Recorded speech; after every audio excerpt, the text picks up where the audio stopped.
आपने, बुजुर्ग यहां बैठे हैं, आपने अपने जीवन काल में बादल फटने की घटना कितनी बार सुनी?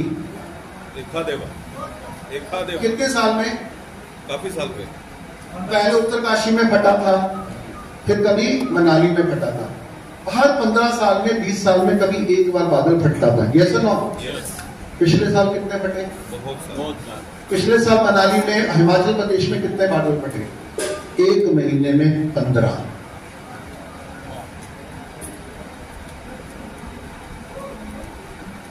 एक महीने में 15। पहली बार भाखड़ा डैम के गेट खोले गए। पूरा पंजाब फ्लड में था, बारिश की एक बूंद नहीं, पंजाब में फ्लड था। मैं मनाली में था लगभग 25 जून के करीब, मनाली में था मैं। तो मैंने देखा मनाली की ऊपर सारी चोटियों पे बर्फ लदी पड़ी है। आमतौर पे फरवरी में बर्फ खत्म हो जाती है, और अब बर्फ फरवरी में पड़नी शुरू हुई। मैं इस साल की प्रेडिक्शन कर रहा हूं, पिछले साल भी ऐसा ही था।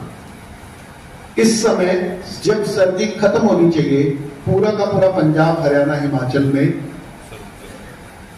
बर्फ पड़ रही है, स्नो पड़ रहा है। हिमाचल में, शिमला में जहां स्नो खत्म हो जानी चाहिए थी, वहां स्नो पड़नी शुरू हुई है, और पूरे पंजाब में ओले पड़े हैं। कितने ओले, इतना मोटा ओला पड़ रहा है। यानी जब चाहिए, जहां चाहिए, जितना चाहिए, उससे बिल्कुल उल्ट हो रहा है। अब जैसे ये बर्फ पड़ेगी, अब ये बर्फ पिघलेगी नहीं, राइट? जैसे बर्फ पिघलेगी, बारिश का मौसम आएगा। जैसे बारिश का मौसम आया है तो पहाड़ खाली होने चाहिए। उसके ऊपर जब बारिश पड़ती है तो अगर बर्फ पड़ी होगी तो क्या होगा?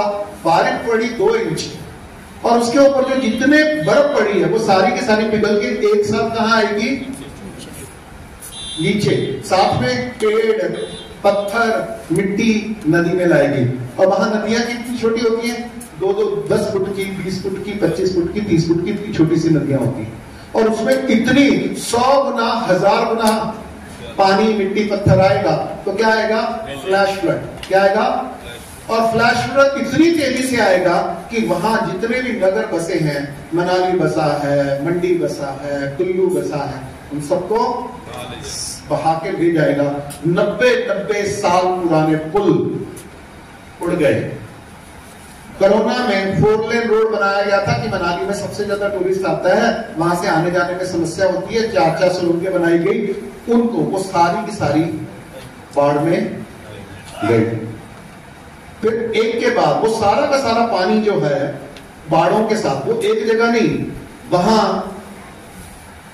मनाली में भी बादल फट रहा है, वहां मंडी में भी बादल फट रहा है, वहां कुल्लू में भी बादल फट रहा है, वहां शिमला में भी बादल फट रहा है। तो सब जगह का जो कैचमेंट था, बर्फ और पानी और रेत और मिट्टी और पत्थर सारे के सारे भाखड़ा डैम में इकट्ठे हो रहे हैं, और भाखड़ा डैम ओवरफ्लो की स्थिति में आ गया।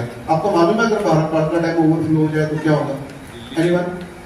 दिल्ली बह जाए, पूरी दिल्ली, अकेली दिल्ली, गुड़गांव, पंजाब, हरियाणा, पश्चिमी राजस्थान और आधा पाकिस्तान। और यहां ये कौन सा इलाका है? ये भारत का ग्रेन वॉल है। सारा का जो सारा अनाज है ना, एमएसपी का जो अनाज है, जो हमारे 5 किलो अनाज 80 करोड़ लोगों को जो बांटा जा रहा है, ये कहां से आता है? वहीं से आता है। तो वहां से अनाज नहीं आएगा, और जितने हमारे अनाज के भंडार हैं वो इस समय केवल 6 से 7 महीने का अनाज ही बाकी है। जो 2.5 साल तक के भरा जाता था वो भी 6 महीने का बाकी है। अगर ये चौमासा फेल हो गया, अगर ये चौमासा, ये रेनी सीजन फेल हो गया, या फ्लैश फ्लड आ गया, या एक डैम टूट गया, टेहरी टूट जाए कि भाखड़ा टूट जाए, और टेहरी और भाखड़ा टूटेगा नहीं, तोड़ा भी जा सकता है।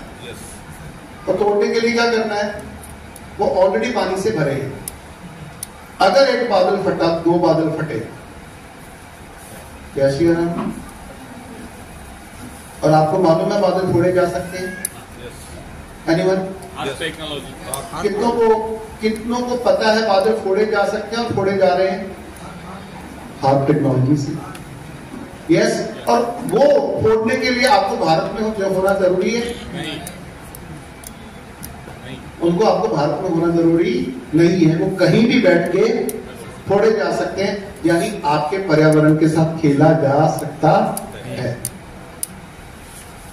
तो ये सारी की सारी अव्यवस्थाओं की एक्सट्रीम्स है कि जो भी चाहे वो खेल सकता है, और जो खेलना चाहे वो कहां तक खेल सकता है।